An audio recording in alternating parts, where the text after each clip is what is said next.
북한의 박해 실태와 우리의 역할 순서에 들어가도록 하겠습니다.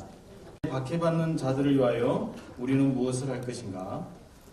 Helping Hands Korea 팀 피러스 대표님, 팀 대표님께서는 20년 이상 북한의 내부와 그리고 탈북하는 탈북민 그리고 북한의 인권 문제를 국제사회에 지속적으로 알리고 북한 인권 옹호 활동을 지금까지 쉼없이 하고 계십니다. 자세한 내용은 본 발제를 통하여서 우리가 박해받는 북한 주민들과 종교 박해자들 그리고 북한 인권의 실태를 우리가 어떻게 바라보고 무엇을 해야 할 건지 주제 1, 2에 이어서 주제 3으로 이어나가시도록 하겠습니다. 여러분 뜨거운 박수로 환영해 주시면 고맙겠습니다.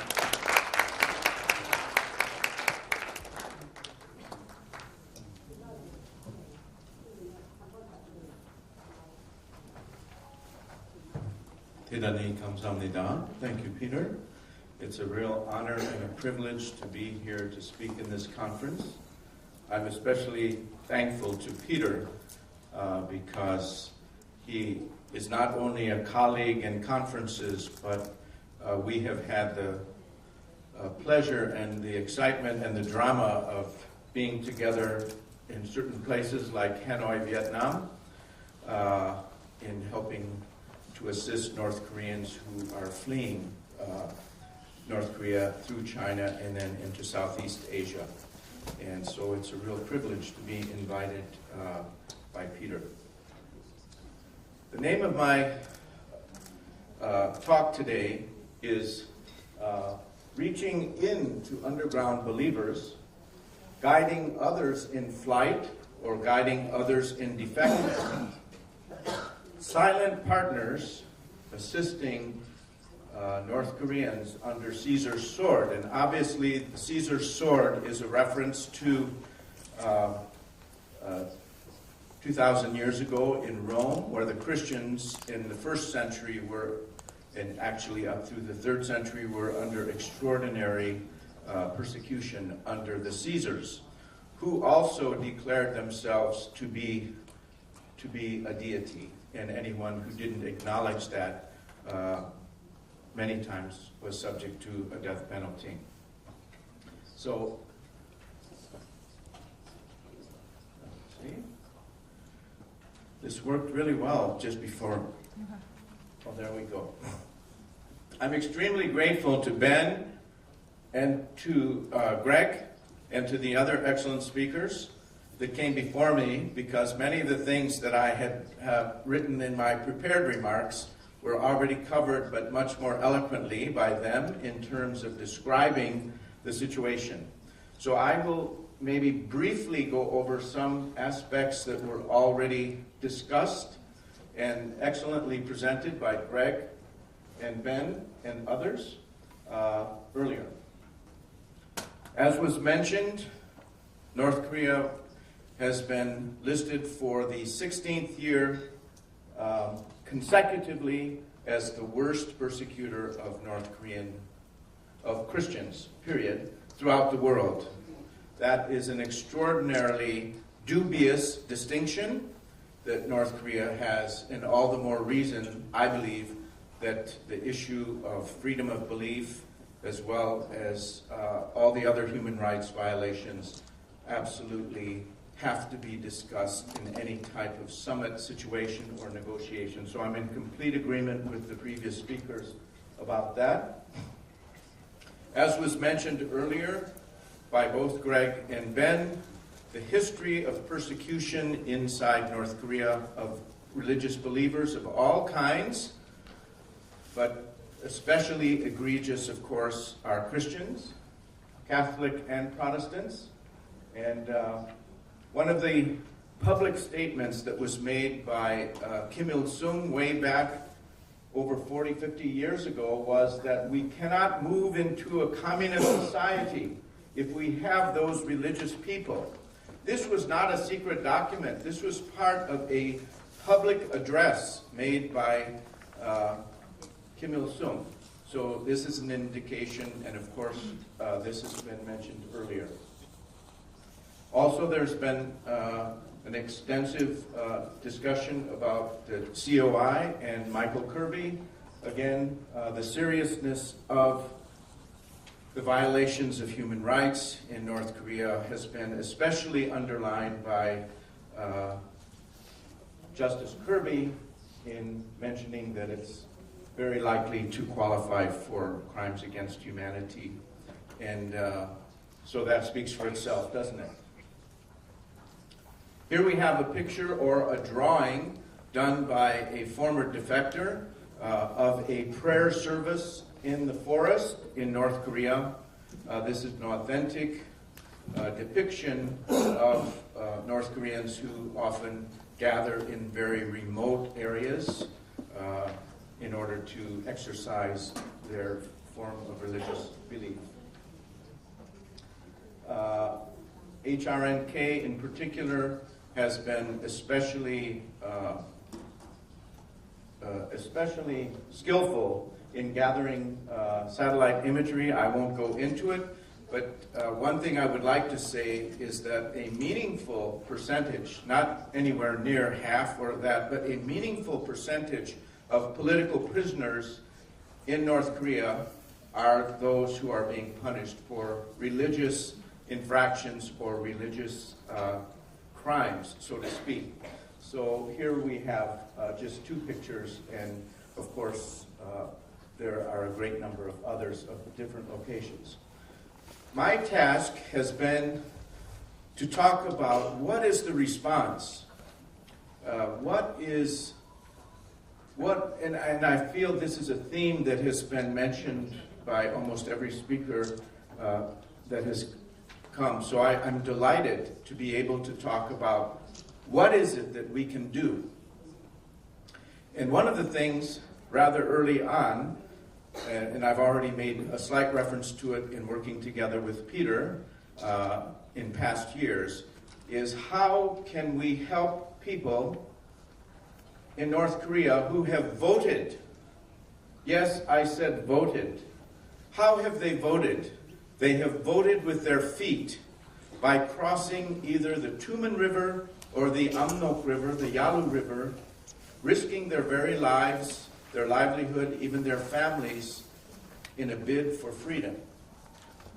So, about 12 years ago, Time magazine did a story about the work along the Underground Railroad. It so happened that Helping Hands Korea was part of that particular coverage. And so I feel that this is one extraordinarily important practical solution. What is it that we can do? Other than describe the problem, how can we help people? And one of them is to assist people who have left North Korea, come to China, which is in no way a safe haven for them, as we all know. It may be a bit of a breathing space, it may be a place to gather their wits, but they either have to keep going or they have to find a way to survive invisibly in China. And as speakers have mentioned earlier today, that survival inside China, somehow invisibly for North Koreans, is becoming more and more difficult all the time.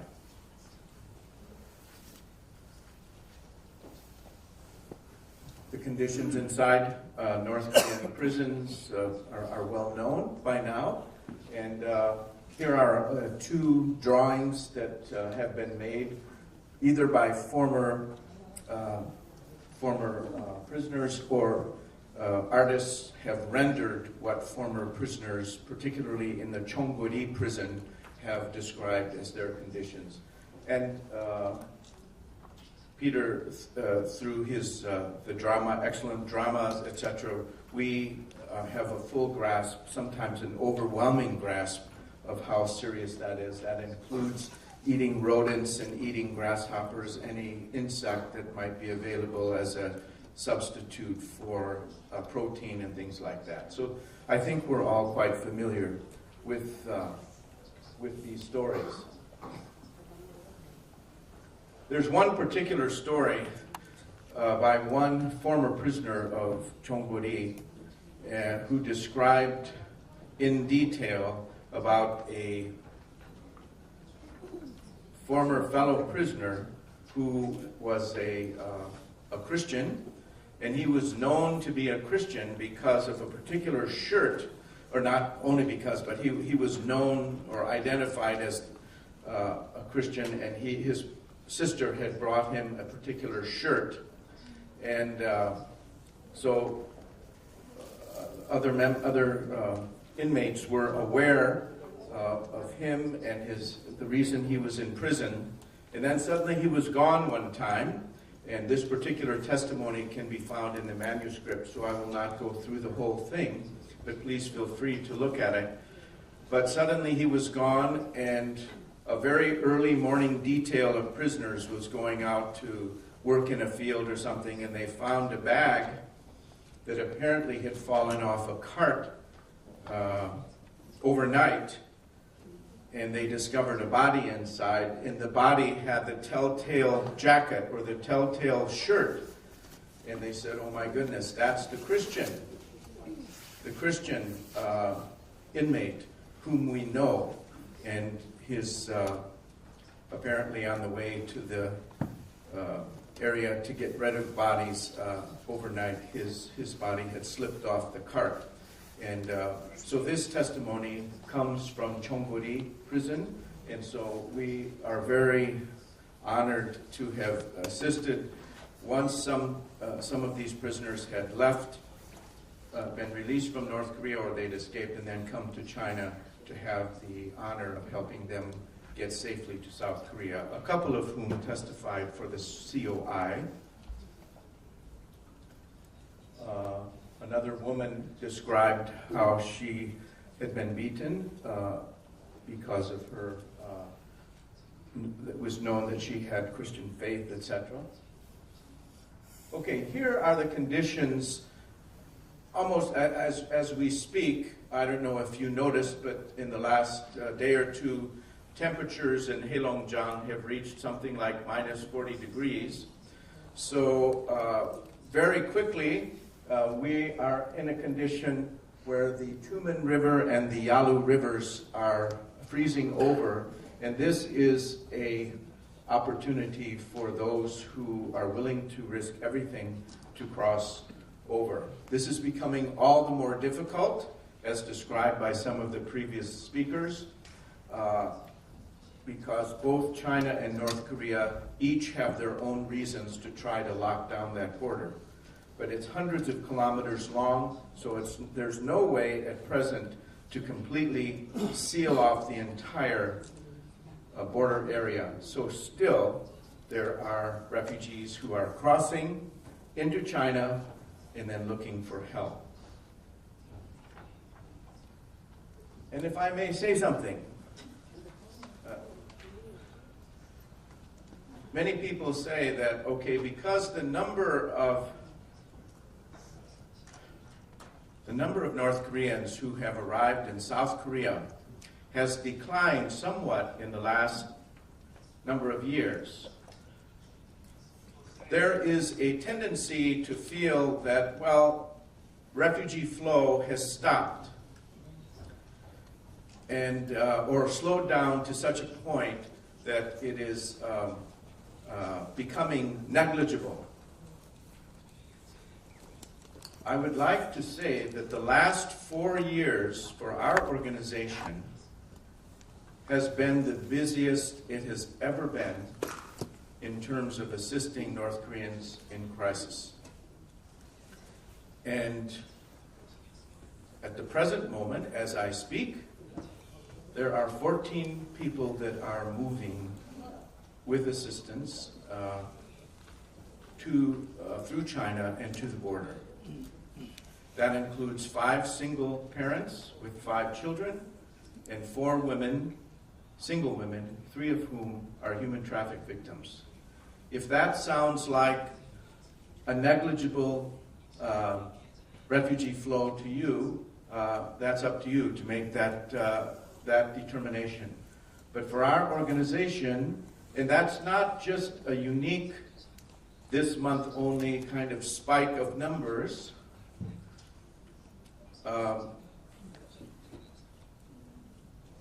if by the grace of God these 14 make it to safety, that makes 116 this year. And that means that there's a steady tempo of distress signals that are being called out for help. In the case, and I don't want to give too many other details at this point, and for your information, I'm not explaining where they are, I'm not explaining who they are, and I'm not telling you where they're crossing, just to make it absolutely clear. I'm not saying this for drama or effect, but I am trying to make a point. There are still thousands of North Koreans who are in difficulty in China and are asking for help. If you or any organization you know are interested to help, then please feel free to let anyone who's active in the Underground Railroad to know. Let me say by way of passing, I'm leaving in about 6 hours to fly to Norway. And you may say, well, why Norway? I mean, the problem is here. Yes, I'm going to be sharing in advocacy to the Norwegian people. But I want to tell you that for the last 16 years, the Norwegian Christian community has been absolutely instrumental in allowing our organization to expand our ability to rescue more North Koreans.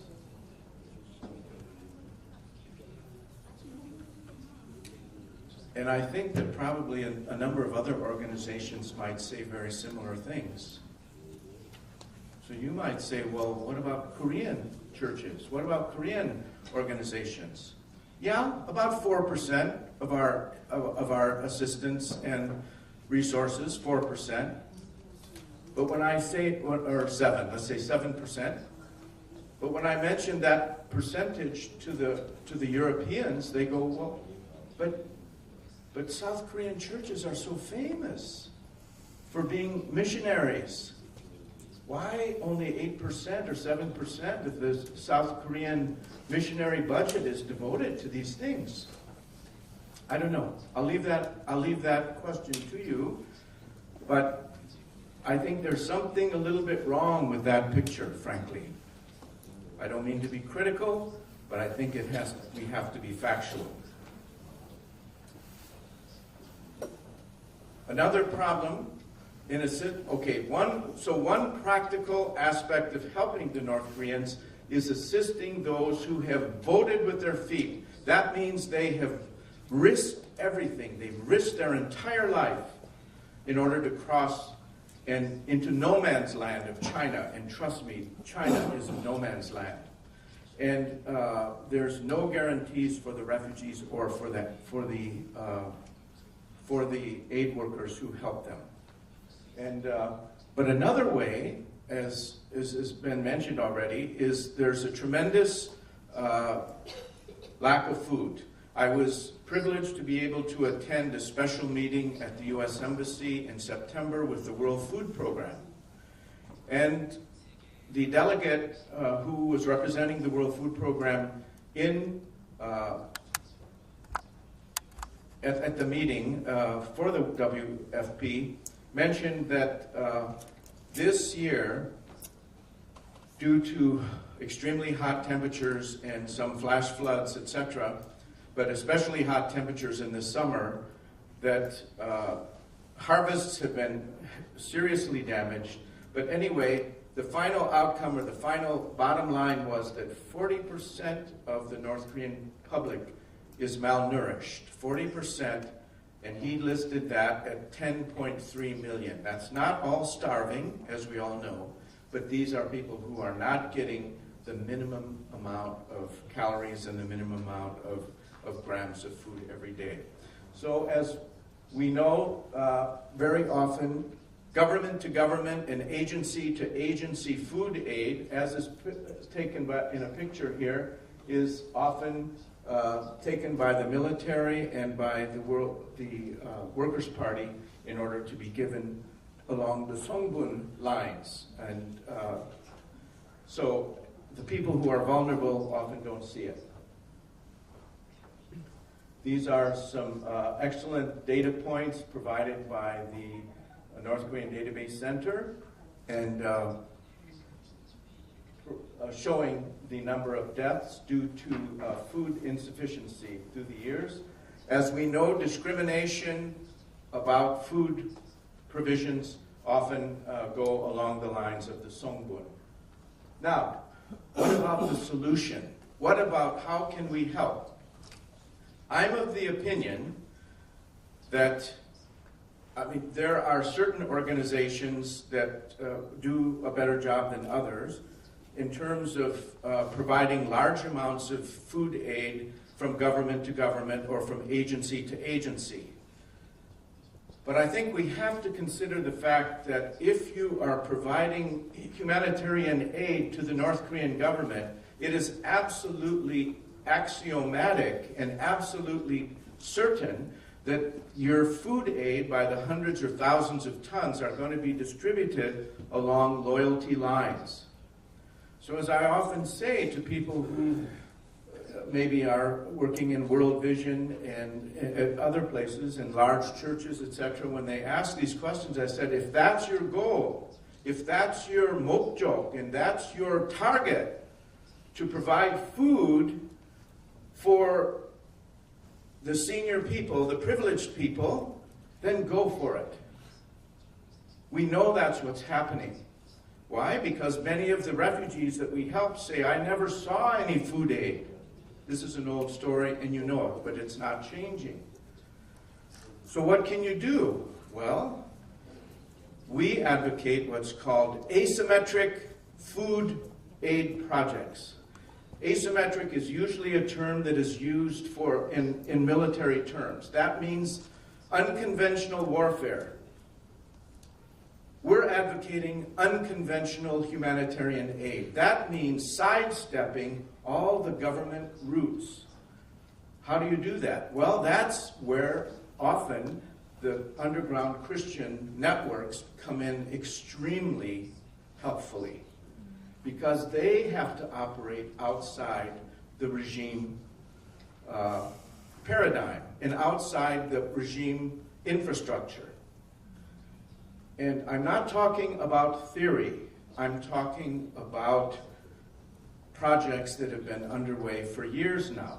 So, admittedly, they're small scale, but they could be expanded as more organizations and individuals become interested. This is one project that we call our Nurunji project. Nurunji is like dried rice crackers. We set up a little base along the Amnokgang, and we boiled rice, we dried it out, put it on the thing like a McDonald's grill, dried it out, and then sent the dried Nurunji into North Korea. Now you might laugh, and you might think, well, what's the point? Why don't you just send rice? Keep in mind that in North Korea, it's not only a shortage of food, but it's also a shortage of heating oil or, in order to burn, in order to the oil that is needed to cook rice. Rice requires 40 minutes or so, as far as my wife tells me, to cook rice. It takes 2 minutes to boil water. If you have Nurunji that's already cooked and you pour boiling water on it, it fills up in a matter of a minute, and you have saved a lot of your cooking oil. These are just little tiny ideas, and I'm sure everyone can think of 20 more. But these types of projects, sidestepping the North Korean regime's delivery routes and their mechanisms and infrastructure, are worth investing in because it works. Another project we have is sending in small little packets of seeds. Vegetable seeds. Now this is an article that was written by one of our volunteers who comes to our weekly meetings in Tuesday in Samgakji, and there we package seeds. What seeds, you ask? Spinach, or radishes, or pechu, leaf cabbage, and corn, 옥수수. We had some corn that was donated, non-GMO corn that was donated from Indiana. And it was brought over by a man, 65 kilos. He carried it in the, he checked it in. His luggage came from Florida. And it took us about 2 months in order to divide the 65 kilos into tiny little plastic bags. But after about 6 months, we got some feedback saying that, my gosh, that corn grows so high, it towers above all the other corn. And I thought, oh my God, that corn became a security risk, because it's about 3 feet above the other corn that North Korea had. But anyway, they didn't report, they didn't say that it was a problem for them, but they were thrilled. And they said the spinach is so fragrant. South Korean spinach is so fragrant, and it is very high quality compared to what they got. Anyway, we do get occasional feedback. So this is another project that hopefully might get you to think that maybe there are ways to do things that are not necessarily the system way. Peter, please stop me when I... So, could you stop in the 3 minutes? Yes. Okay. Yes, I will try. Thank you. If not, just drag me off of this. Okay, another challenge is healthcare. As has already been described very vividly, both by Greg and Ben and others, Professor Lim, and healthcare is broken. And one of the jokes, kind of a grim joke that was told to by one of the defectors, and I'm sure this is a common story. They say, well, the North Korean medical system can diagnose your problem, but unless you have extra money on the side, you can't get the treatment you need. But they can tell you what's wrong with you. Well, of course, that's not what most North Koreans need. They need treatment, and many of them actually come and risk their life to come to China in order to get it. But there's a tremendous number of diseases. As we know, TB is especially prevalent inside North Korea, not to mention other waterborne diseases and things. And let's keep in mind that when human nutrition is deficient, that weakens your ability to resist disease. And so there are added difficulties when your resistance is down due to bad nutrition. So it's bad. So another possibility that we've undertaken for quite a few years is to send in simple medicines, again, through Christians' roots and through Christian organizations mainly, but not always. If we can know that a visitor is going to a particular social welfare organization or facility inside North Korea, we can send medicines through them, and so can anybody else. These are 2 refugees who came over. I happened to be visiting them in a hospital here in this picture in Seoul.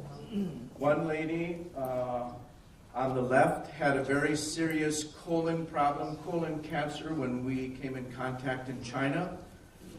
She was successfully brought to South Korea. Sadly, she was diagnosed as having terminal colon cancer, that it went too far and was not able to be helped.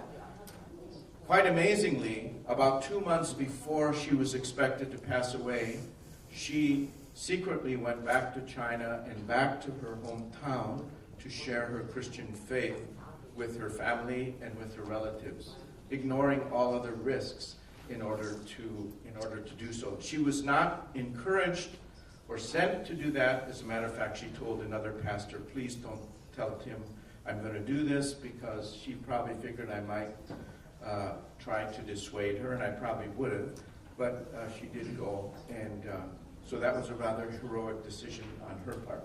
The other lady, if you see, on her wrist is a bandage.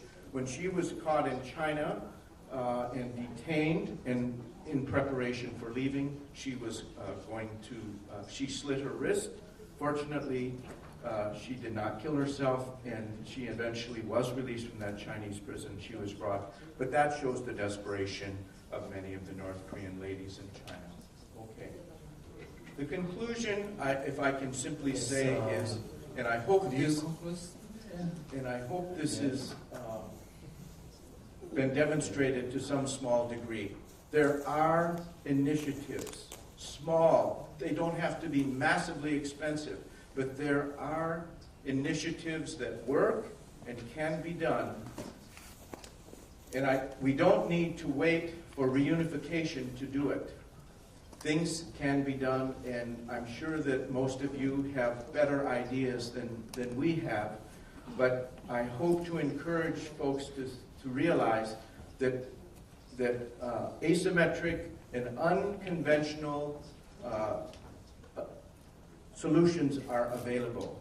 And we would welcome to partner with anyone who would be interested to further those goals. Sorry if I've spoken too long, Peter. And I also want to, if I may, acknowledge my dear friend Kim Hee-tae for over 20 years, with whom I have to be careful here for security reasons, but he has been an enormously helpful colleague in so many ways in the field, and along with Peter. So I just want to acknowledge him and say thank you to him. Thank you very much. 감사합니다.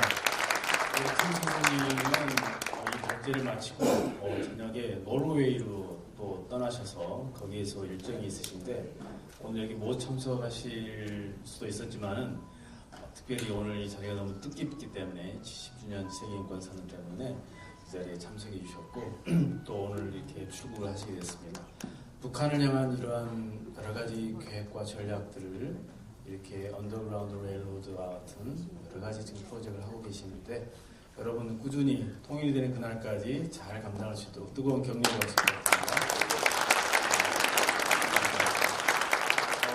panel에서 팀 대표님의 이 발제에 대한 의견을 토론을 해주시는데 여러분들은 다 아시는 것처럼 김 선생님이 발제에 대한 것들을 추가해서 자기의 생각이 이게 토론이니까 그래서 아주 임팩트하게 2분씩 좀 시간을 좀씩 줄여주시면 이게 마지막 여기 참여하고 계시는 청중들에게도 여러분들이 질문할 시간이 있도록 하겠습니다. 예, 그러면 우리 탈북민으로서 한국에 이국에서 지금 목회를 하고 계시는 화남일 목사님 부탁하겠습니다. 여러분 환영의 박수 부탁드립니다.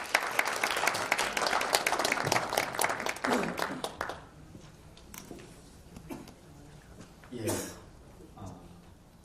우선 팀 피터스 님이 적은 지면에도 불구하고 귀한 글을 이렇게 또 경험 속에서 남겨주셔서 감사합니다. 또 북한에 고난당하는 사람들 또 성도들을 위해서 실제적으로 행동하는 실천가로서의 좋은 모범을 저희들에게 보여주시고 도전도 주셔서 감사합니다. 다른 거는 다 2분밖에 없으니까요. 제가 생각하는 짧은 제 생각을 좀 나누겠습니다. 저도 한 12년을 한국에서 부교육자로 있으면서 북에서 왔지만 북한 인권에 별로 관심이 없었어요. 그 가치를 몰랐다고 말하는 게 정답이겠죠. 목회가 제게 제일 중요했어요. 목회의 또 다른 중요한 가치인 인간의 존엄과 그에 대한 인권이 얼마나 소중한지에 대해서 눈을 뜨지 못했고 잘 몰랐었어요. 요즘 들어서 이제 이 부분들에 대해서 다시 생각해 보게 되었고 그래서 아마 그런 연관성 속에서 이렇게 오게 된 것 같습니다. 뭘 할 수 있을까? 이게 제가 많이 생각한 거예요. 그들을 욕하는 거는 전혀 도움이 되지 않고요. 실제로 그쪽에 있는 분들은 자신들이 하는 것이 인권이나 이런 것들에 반하는 일인 것을 잘 모를 거예요. 대부분이 그럴 거고요. 그래서 그들을 욕하거나 어떤 무력으로 어떤 것들을 하겠다는 것은 그리스도인인 제 입장에서는 동의하기는 어렵습니다. 다만 인권 침해 아래 고통당하는 많은 분들이 물을 거예요. 아마도 지금 우리가 만나게 되면 묻겠죠. 우리가 어려운 고통을 당할 때 말할 수 없는 그때 당신들은 또 당신 교회는 또 당신은 뭐 했습니까? 라고 아마 물을 날은 올 거예요. 그래서 저는 몇 가지 제안을 좀 하고 싶습니다. 일단 한국 교회에 제안을 하고 싶은 건데, 일단 한국 교회가 이 인권의 문제를 정치적 견해나 이념적 가치의 어떤 것으로 간주하지 말고 성경이 일관되게 강조하고 있는 인간의 존엄과 하나님의 형상의 소중함에 대해서 한국 교회가 다시 인식하고, 몇 단체나 인권 단체의 문제가 아니라 한국 교회 전체가 고민하고 아파하고 대안을 모색해야 되는 한국 교회의 사명이다라는 부분들에 대하여 한국 교회가 다시 이 부분에 눈을 떴으면 좋겠어요. 그래서 왜 그랬냐면 교회는 그리스도의 몸이고 그것은 북한까지 전 세계의 그리스도인들은 다 예수님의 유기적인 몸이잖아요. 서로 연결되어 있기 때문에 너희도 몸을 가졌은즉 고난받는 자를 생각하라는 히브리서 13장 3절의 말씀처럼 교회가 북한의 성도들의 고통에 대해서 모른 채 하는 것, 단지 통일이 되면 그 땅에 어떤 교회를 세우겠다라는 것은 성경의 인간 사랑과 하나님의 복음의 이 원리에 일치하지 않는 기회주의적 행동이 아닐까라는 우려스러운 마음이 사실 제 안에 있습니다. 그래서 사실 교회는 기회주의 단체가 아니잖아요. 좋은 상황이 되면 그 좋은 상황을 통해서 자신들의 목적을 취하는 것이 교회가 아니라 교회는 안 좋은 상황을 좋게 만들어 가야 되고 대가를 치르면서 그 부분들을 펼쳐가야 되는 것이 교회의 우선적 사명이고 예수님이 또한 그런 모범을 보이셨죠. 그래서 통일 그 자체가 목적도 아닌 과정이기 때문에 통일 이후에 우리가 맞이하게 될 수많은 사람들을 생각하면서 그들의 고통에 동참하고 실질적인 대안들을 교회가 모색해야 할 겁니다. 저는 구체적인 대안으로서 일단은 한국 교회가 북한 인권의 날을 교회적으로 정하여 그 날을 같이 기념하고 위에서 기도하고 같이 울고 같이 헌금하고 통일 이후에 갇혔던 사람들을 어떻게 돌보고 어떻게 그들을 도울 것인가를 교단적으로 교파적으로 이 부분들을 모색하는 실제적인 운동들이나 또 액션들이 있어야 된다고 좀 생각이 됩니다. 그리고 교단의 공과 즉 다음 세대들에게 북한의 인권 실상이 어떻게 되고 있는지를 적어도 사회는 안 가르쳐도 교회는 다음 세대들에게 가르쳐서 계속적으로 성경에 말하고 있는 이 인간 사랑, 인간 존엄에 대해서 다음 세대가 인지하고 그들 세대는 이런 일들을 묵인하거나 방조하지 않도록 다음 세대를 깨우는 일이 무엇보다 중요하지 않을까 생각이 됩니다. 만약 내가 청년이다 그러면 아마 청년 독서 토론 클럽을 열어서 이런 사회적 이슈들에 대해서 다루면서 동시에 이 부분도 할 수 있을 것 같아요. 만약 내가 교회의 한 성도로서 할 일이 크게 뭘 할 수 없는 상황이다 그러면 그런 일들이 기도하고 가까운 사람들을 깨워서 이 일에 동참하는 작은 것부터 시작하게 될 것 같아요. 제가 미국에 몇 번 가볼 기회가 있어서 워싱턴 DC랑 좀 다녀봤어요. 워싱턴 DC에 가서 제가 홀로코스트를 방문을 했었습니다. 많이 울었고 한인 청년들에게 제가 이런 얘기를 했습니다. 유태인들이 부럽고 미국이 이런 면에서 부럽다. 과거의 아픔을 반복하지 않으려고 그 현장을 백악관 옆에다 보존하고 후세대들이 이런 인권 침해, 이런 심각한 고통들을 기억하게 하는 것은 정말 옳은 일이고 좋은 일이다. 한국 교회가 이런 걸 할 수 있을지 모르겠지만 적어도 그런 면에서는 정치적으로 자유로운 한 위주 교회가 돈을 모아서 홀로코스트와는 같지 않을지라도 북한의 인권 침해를 알릴 수 있는 현장을 만들어서 그런 것들을 직접적으로 해야 된다라고 제가 청년들에게 나눈 적이 있었는데 저는 작은 개척한 지 4년밖에 안 되는 목사라 잘 모르지만 그런 실제적인 것들을 힘을 모으면 할 수 있다고 저는 보거든요. 마지막으로 북한에 갇혔던 성도들을 돕는 여러 가지 실제적인 일들을 선교단체들과 NGO들이 많이 하고 있는데 여러분 한 분 한 분께서 그 부분들에 대해 참여할 수 있는 기회들은 노력하면 많이 얻을 수 있다고 생각합니다. 우리의 노력과 도전, 또 대가를 치러서 이루어야 될 이 결론을 향한 아름다운 일들은 앞으로도 계속돼야 된다고 생각하고 감사합니다. 네, 감사합니다. 한민 목사님께서 한국에 이제 탈북에서 오셔가지고 경험하고 또 오늘 토론을 통해서 발제자에 대한 논찬으로서 귀한 제안을 몇 가지 해주셨는데요. 이런 부분은 저희들이 굉장히 수렴하여서 앞으로 진행해 가야 된다라고 하는 귀한 제안이었습니다. 다음 토론자로는 북한인권증진센터 이한별 소장이시고 탈북민으로서 여러분들 그림 도록 다 받아보셨는데 이번에 그 자카르 코리아 그림 전시에 작가로서 시작을 하게 됐는데 그림 4점을 출품을 했었죠. 그 가운데 2점이 지금 오른쪽 왼쪽에 있습니다. 오른쪽에 있는 분은 지금 이한별 소장의 오빠의 어릴 때 사진을 북한으로부터 입수한 것이고요. 지금 현재 북한의 25호 청진 혹은 경성, 화성 정확한 걸 잘 모르겠어요. 지금 우리 정광일 대표님이 잘 아시리라고 보는데 지금 현재 그쪽 명간이라고도 합니다. 명간이나 화성 수용소에 있다라고 추정되고 있고 오빠가 지금 탈북하자마자 강제 북송되어서 평양 보위사령부의 고문을 받고 지금 그쪽에 수감됐다라고 추정이 되고 있습니다. 왼쪽 사진은 오빠를 생각하면서 오빠를 비롯한 정체보험 수용소 안에 있는 분들이 벽에다가 낙서를 하는데 꼭 살아서 나갈 것이다. 이것을 증언했습니다. 우리 이한별 소장의 토론을 듣도록 하겠습니다. 뜨거운 격려의 박수 부탁드립니다. 그렇게 귀한 자리에서 북한 인권을 위해서 토론할 수 있도록 해주신 분들께 감사드립니다. 그리고 이렇게 추운 날씨에도 북한 인권에 관심을 가지고 참여해주신 많은 분들께도 감사드립니다. 또 특별히 이번 이 북한 인권 국제 포럼을 준비하면서 함께 수고해준 또 저기 있는 자원봉사자들 그리고 청년들 또 목사님들 그리고 여러 협력기관들에게도 감사드립니다. 북한 동포들을 위해서 특별히 박해당하는 북한 동포들을 위해서 기도하고 또 끊임없이 또 물질적으로도 후원해주고 계신 많은 분들이 계신데 또 이 자리에도 참석하신 분들이 계십니다. 정말 감사드리고요.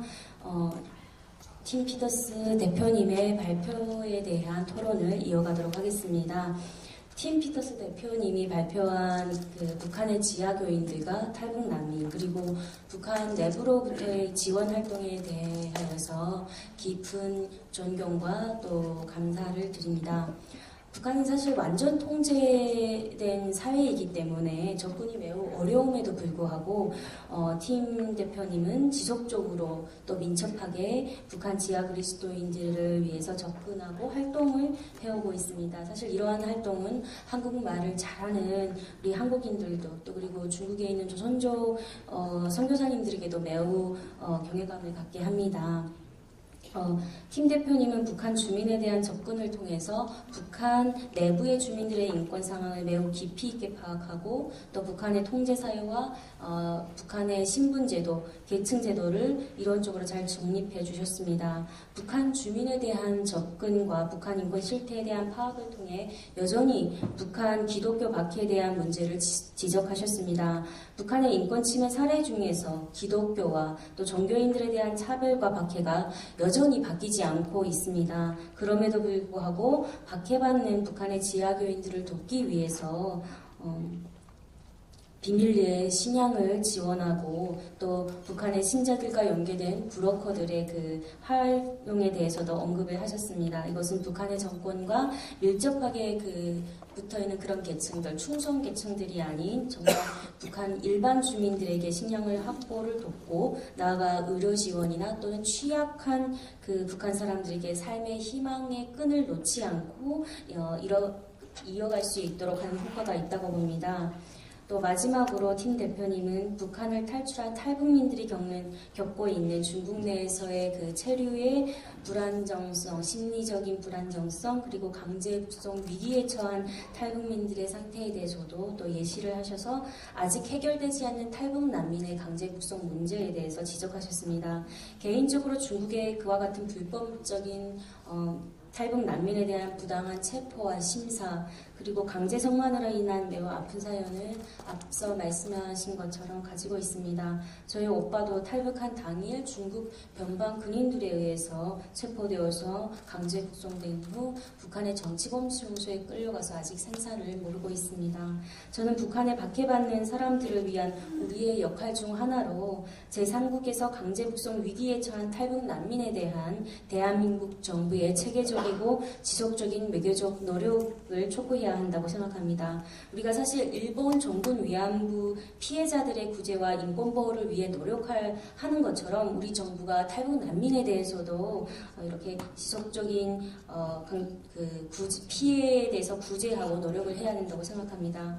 지금도 이 추운 겨울 정말 탈북 어린이들과 소녀들이 정말 국경을 넘어서 중국에서 지금 팔려갈 위기에 처해 있습니다. 또 탈북 여성들은 자의반, 타의반 정말 인신매매로 팔려가고 있고 결국 중국 공안에 체포되어서 강제 북송되고 있습니다. 북한 정권은 자국민을 보호하지 못하고 주민들은 북한 주민들에 대한 이동의 자유를 박탈하고 또 이들을 죽음으로 몰아가고 있습니다. 특별히 북한 정치범 수용소에는 종교를 가졌다는 이유만으로도 박해받고 있는 기독교인들이 아직도 생존해 있습니다. 북한 정치범 수용소는 외부로 알려지지 않은 곳들이 알려진 것들보다 더 많이 있을 것으로 추정됩니다. 그렇다면 우리는 이들을 위해서 무엇을 해야 할까요? 북한에 박해받는 사람들을 위해서 우선 탈북민들의 역할이 있습니다.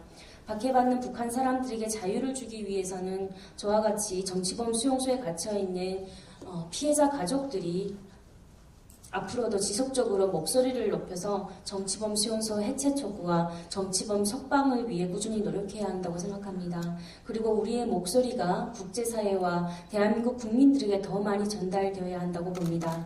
탈북민들은 북한에서 경험하고 목격한 것에 대해서 또 사실만을 말해야 하고 거짓 증언을 해서는 안 된다고 생각합니다. 그리고 일관성 있게 나가야 합니다. 32,000명의 탈북민 한 사람 한 사람이 북한에 박해받는 사람들을 대신하여 북한의 인권 문제를 객관적이고 사실적으로 증언할 때 한국 사회는 북한의 실체를 더 정확히 파악하고 북한 인권 문제를 잘 논의해 갈 수 있을 것이라고 생각합니다.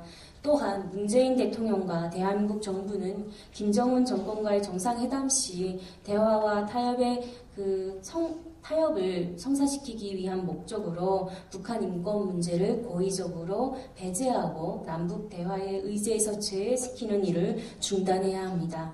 그렇게 되기 위해서는 정말 남북 인권 대화를 촉구하는 시민사회와 국민이 정치나 당리의 차원을 넘어서 국제사회와 국제인권 협약에 따라 북한 인권 문제를 다양한 방법으로 촉구해야 할 것입니다. 또 사실에 근거한 그런 북한 인권 활동, 이것이 과연 진지하다면은 공개 토론을 서로 해서 진실성을 가리고 또 그러한 부분에 대해서 진상조사를 우리가 할 수도 있지 않느냐라는 좋은 제안을 드렸습니다. 감사합니다. 이제 남은 시간이 약 7, 8분 정도가 있는데요. 우리 청중에 계신 여러분들께서 발제와 토론자들에게 하고 싶으신 질문 있으시면은 시간상 한 2분 정도를 꼭 필요한 질문만 받도록 하겠습니다. 예, 가운데 계신 분 먼저 손 드셨는데 아까도 질문을 하셨는데 질문만 정확하게 요점만 말씀하세요. 네, 알겠습니다. 네. 저기 김정은이가 있기 때문에 그 공산당 그 정권이 있기 때문에 그 수많은 우리 동포들이 민족이 그렇게 정말 우리가 입으로 차마 담을 수 없는 그 어려움을 많이 겪고 있는 그런 이야기를 들었는데요. 그 김정은이를 어떻게 했으면 좋겠습니까? 그 김정은이가 정말 양심이 있고 상식이 통하는 대화가 통하는 그런 인간이라고 보십니까? 김정은이는 인간의 탈을 쓴 악마라고 생각을 하는데요. 우리가 지금까지 뭐 이런저런 뭐 구체적이든 아니면 피상적이든 여러 가지 그 북한 동포들을 위해서 많은 힘을 쓰고 애를 쓰시는 걸로 알고 있는데 그거보다 더 정말 구체적이고 더 간단 명료하게 해결할 수 있는 부분은 김정은이가 없어지면 된다고 보거든요. 예, 알겠습니다. 네, 예, 알고 있습니다. 김정은이가 정말 여 앞에 계신 선생님들은 김정은이가 인간이라고 보시는지 대화가 통하고 또 본인이 한 약속이나 자기의 이때까지 이야기한 모든 것들을 정말 지키고자 하는 의지가 있는 인간인지 어떻게 생각하시는지 말씀해 주십시오. 예, 그 질문에 대해서는 우리 전체가 다 답변을 하면 시간이 너무 부족하기 때문에 대표로 말씀해 주셔도 됩니다. 저는 김정은이 인간으로서의 역할을 하지 못하고 있는 반인도 범죄자라고 보고 있고 아까 패널들이 말씀을 충분히 했습니다. 그래서 원재천 교수님 비롯한 우리 그레그 또 벤 로저스를 비롯한 이미 이 2012년 이전부터 김정은과 북한의 독재 정권을 반인륜 범죄 집단으로 보고 있기 때문에 해외 여러 그 독재자들의 그 기소를 했던 경험을 사례로 북한의 독재자와 인권 책임자를 국제 형사나 국제 특별 법정에 세워야 된다. 그래서 처벌해야 된다는 것이 국제사회의 목적이에요. 예, 이것을 위해서 노력을 하고 있습니다. 그러기 위해서는 우리가 침묵하는 것이 아니라 국제사회 여론 형성을 계속해 나가기 위해서 이런 자카르 코리아 대회를 하고 있고 이렇게 외국에서 시간을 내서 오고 있습니다. 북한의 김정은은 반인도 범죄자라고 이미 규정이 됐습니다. 여기에 더 이상 답변은 나중에 개별적으로 하도록 하겠고요. 또 다른 질문 받겠습니다. 예, 아까 저기 가운데 계시는 소녀. 안녕하세요. 좋은 포럼 잘 들었고요. 이런 포럼에 와서 이렇게 들을 때마다 항상 드는 것 중에 하나가 이 북한 인권을 위해서 일하시는 단체도 있고 개인도 있지만 그 중에 가장 제 마음에 심금을 울리는 거는 탈북자신 것 같아요. 탈북자들의 증언. 그 메시지보다 더 강력한 메시지는 없는 것 같아요. 그래서 제가 그 허남일 목사님이나 이한별 소장님께 여쭙고 싶은 내용은 탈북자가 좀 주체가 돼서 조금 더 조직적으로 이런 인권을 위해서 일하는데 겪는 어려움이나 아니면 방해가 되는 게 무엇이 있는지 아니면 다른 단체들이나 개인들이 어떻게 도와줬으면 좋겠는지 그 점에 대해서 언급해 주시면 감사하겠습니다. 예. 혹시 허남일 목사님께서 혹시 조언하고 싶은 분 있으면 짧게 해주시면 좋겠습니다. 저는 뭐 인권에 관련된 부분들의 전문가도 아니고 별로 활동해 본 것도 없어서 충분한 대답을 드리기는 어려울 것 같아요. 저는 저희 교회가 그냥 탈북한 분들 절반, 한국 분들 절반 같이 교회 공동체를 이루어서 경계선이 없는 공동체, 출신을 묻지 않는 교회, 다 똑같은 동등하고 평등한 도움을 주지도 않고 잘 받지도 않는 그냥 성도로서 그런 공동체를 섬기고 있기 때문에 방해라면 아마도 탈북한 분들이 인권 문제에 선뜻 나서지 못하는 것 중에 하나가 사정은 다 알고 본인들이 경험되어진 바여서 고충의 깊이는 이해하지만 북에 남겨진 분들에 대한 그런 것들이 예상되거나 혹은 아직 그 인권의 가치를 오랜 시간 제가 그랬던 것처럼 인식하지 못한 데서 오는 어떤 스스로들이 극복해야 될 한계점들이 아닐까 그런 생각이 좀 들고요. 또 한국 교회나 한국 사회 전체적으로 북한 인권에 대한 솔직히 큰 관심이 없고 그 부분들을 하나의 이념적 차원의 문제들로 자꾸 취급하기 때문에 그런 것들에 휘둘리거나 휘말리고 싶지 않은 어떤 자기 방어적 모습들이 아닐까 저는 그냥 그렇게 생각합니다. 예, 감사합니다. 또 이한별 소장님. 정말 너무도 공감되고 또 감사한 질문인 것 같습니다. 저는 탈북민 여성으로서 인권 활동을 하는 것이 정말 사실은 너무 어려웠습니다. 처음 시작한 3년 반은 정말 많이 울면서 거의 매일 울면서 이 활동을 이어왔었는데요. 대한민국 국민들의 어떤 참여나 뭐 기부나 이런 것들이 있어야 이제 비정부 기관인 이제 NGO나 단체들은 정부를 견제하는 어떤 힘을 가지고 더욱더 목소리를 내고 정책을 제안할 수 있는 지위에 있는데 그런 것들이 처음에는 잘 형성되지 않고 이게 교류가 없다 보니까 잘 안 됐었는데 요즘에는 정말 많은 분들이 함께 동참해주고 있습니다. 제일 어려운 것이 있다면 공감대를 형성하고 함께 참여하는 것인 것 같습니다. 이제 또 많은 교회들도 북한을 위해서 기도하고 있고 북한 동포들의 어려움을 알고 있고 기도하고 계신데 이제 기도에서만 멈추는 것이 아니라 함께 참여하는 때가 온 것 같습니다. 정말 대한민국의 교회와 또 성도들이 많이 참여해서 동참한다면 우리 문재인 대통령의 마음도 움직일 수 있을 거라고 보고 북한의 김정은도 변화시킬 수 있는 큰 동력을 우리가 보여줄 수 있을 것이라고 생각합니다. 특별히 우리 북한에 그 억류되어 있는 자국민들이라던가 정치범 수용소 해체 촉구를 위해서 많은 분들이 동참해서 또 청원도 하게 된다면 청와대에 청원을 할 수도 있고 여러 가지 방법으로 우리가 함께 힘을 합쳐서 할 수 있는 일이 많을 것입니다. 그래서 저희 탈북민들이 이런 것을 목소리를 낼 때 여러 남한의 국민들이 함께 동참해 주신다면 우리가 북한 인권을 더욱더 힘있게 개선할 수 있을 것이라고 생각합니다. 감사합니다. 예, 감사합니다. 여러분 손을 되게 번쩍번쩍 많이 들으셨는데 시간이 너무 없습니다. 여기가 저희가 렌트를 했는데 시간이 초과될 때마다 저희 엄청난 재정이 또 들어가야 됩니다. 예, 그렇기 때문에 개별적으로 질문해 주시고 여러분들께서 아까 말씀하신 것처럼 이럴 때 자꾸 질문 많은 것처럼 하지 마시고요. 평소에 좀 질문을 많이 해주시면 고맙겠습니다. 제 생각에는 우리 모든 박제와 토론을 마치면서 팀 선생님, 팀 비터스 대표님께서 이걸 들으시고 마지막으로 제안하고 싶은 거 딱 1분 내로 해주시면 고맙겠네요. Are you okay? Yes. Okay. I thought there was no time left.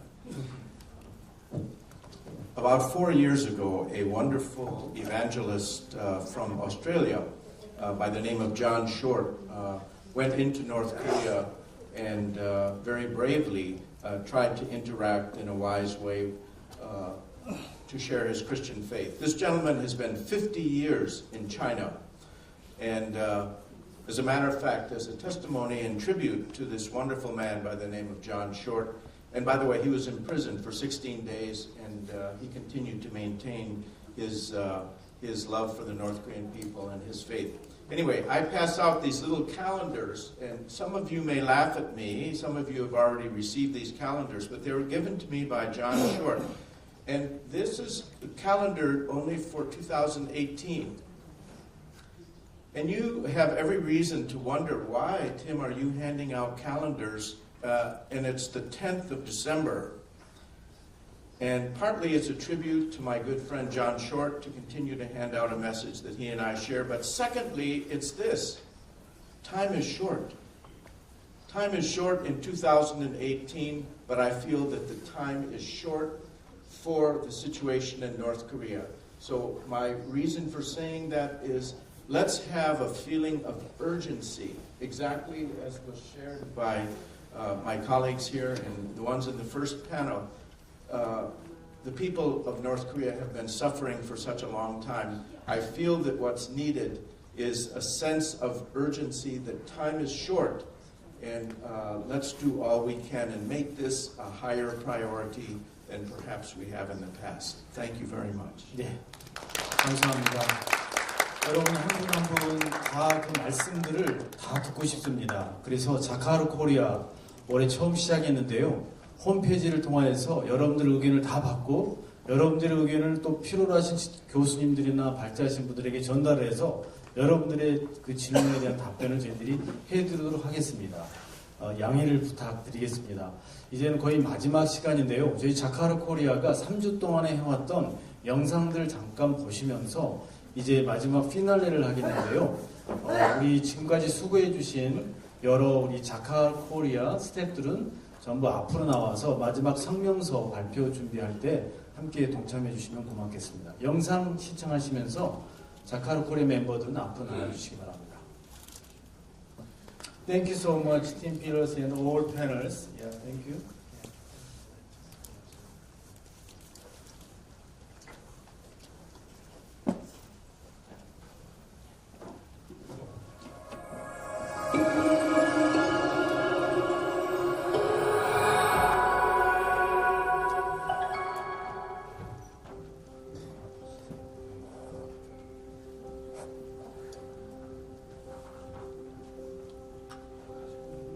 많은 탈북민들이 탈북을 시도했다가 중국 땅에서 정말 북한으로 강제 북송되어서 끔찍한 인권 침해를 당하고 있습니다. 서울에 있는 유엔 인권 현장 사무소에 저희 오빠와 같은 사례를 포함한 32건의 탈북민들의 인권 침해 실태 보고서를 제출하였습니다. 북한이 2018년 8월에 유엔 보고서로 답변을 보내왔습니다.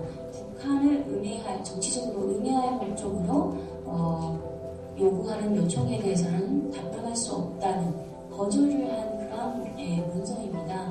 꾸준히 이런 지속적인 활동을 해야지만이 북한이 더욱더 국제사회를 의식하고 북한 내에서 인권 침해를 중지하고 인권을 개선하리라고 보고 저희는 앞으로도 지속적으로 이런 활동을 국제사회와 함께 하고자 합니다.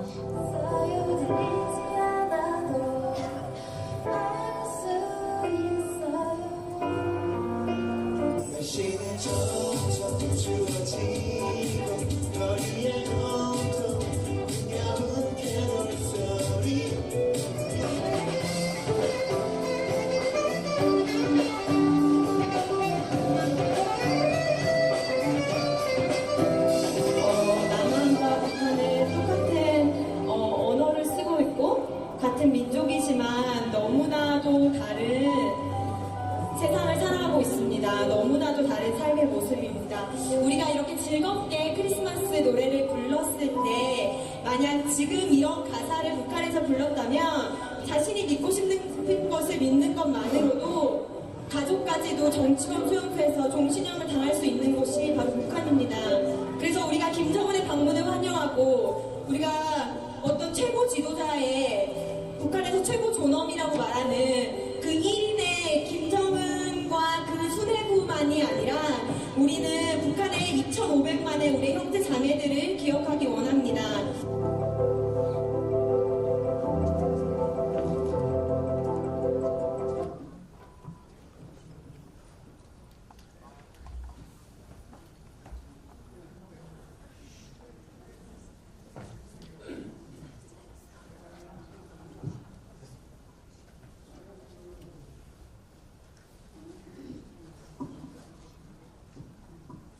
예, 저희 자카르 코리아 멤버십 단체나 대표님들은 앞으로 나와주시고요.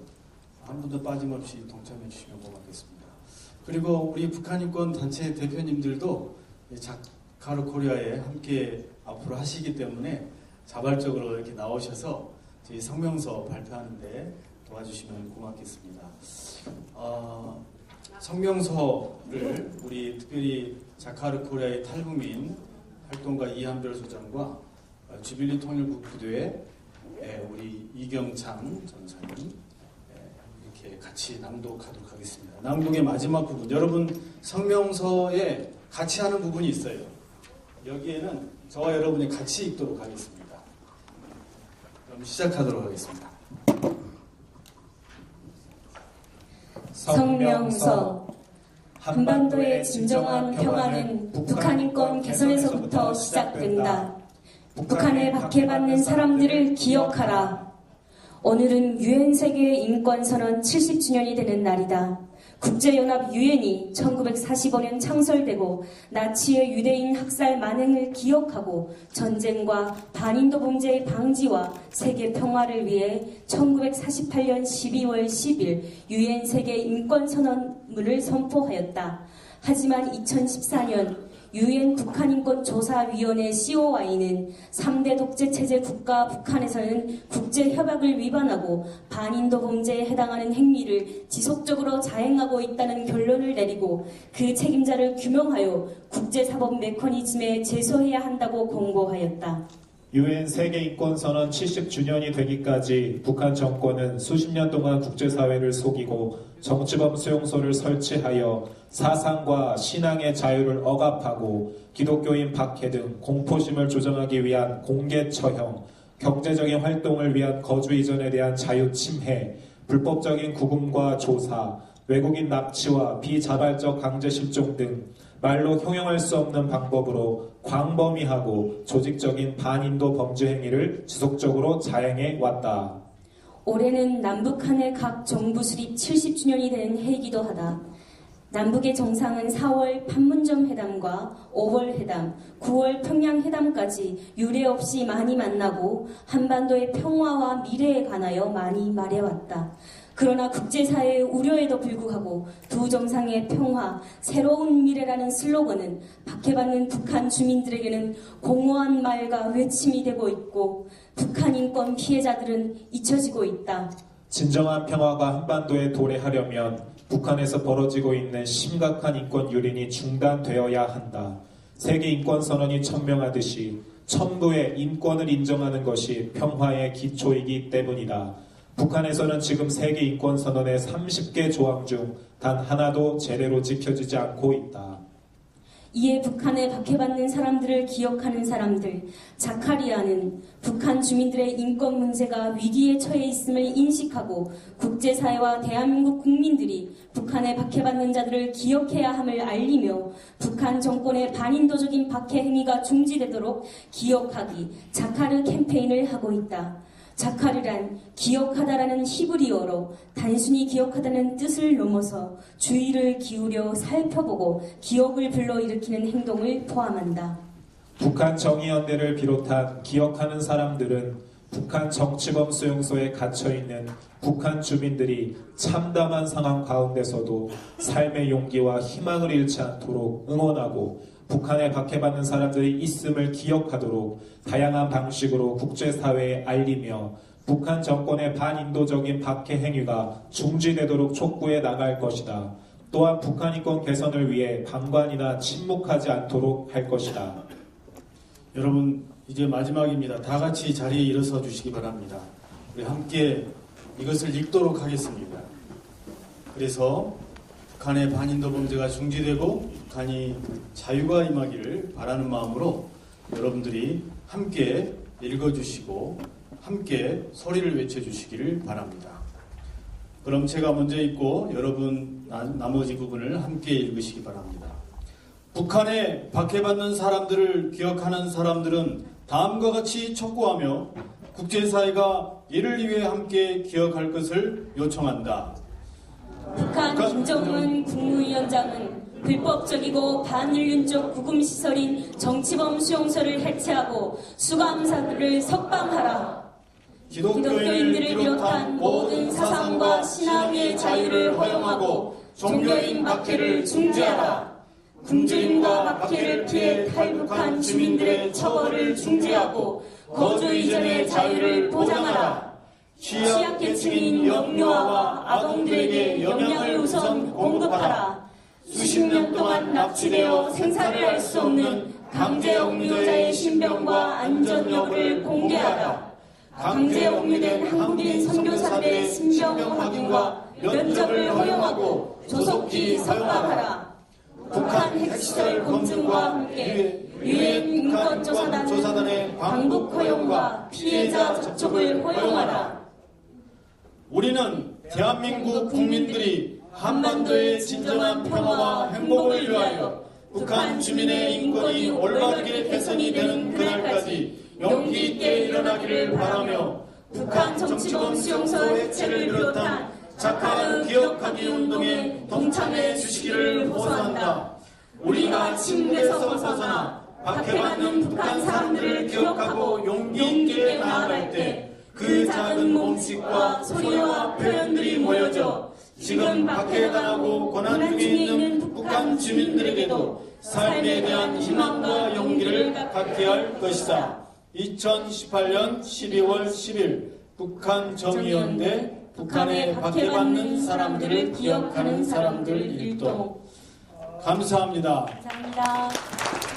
네, 이상 유엔 세계인권선언 70주년 북한의 박해 실태와 국제사회의 대응 포럼을 마치도록 하겠습니다.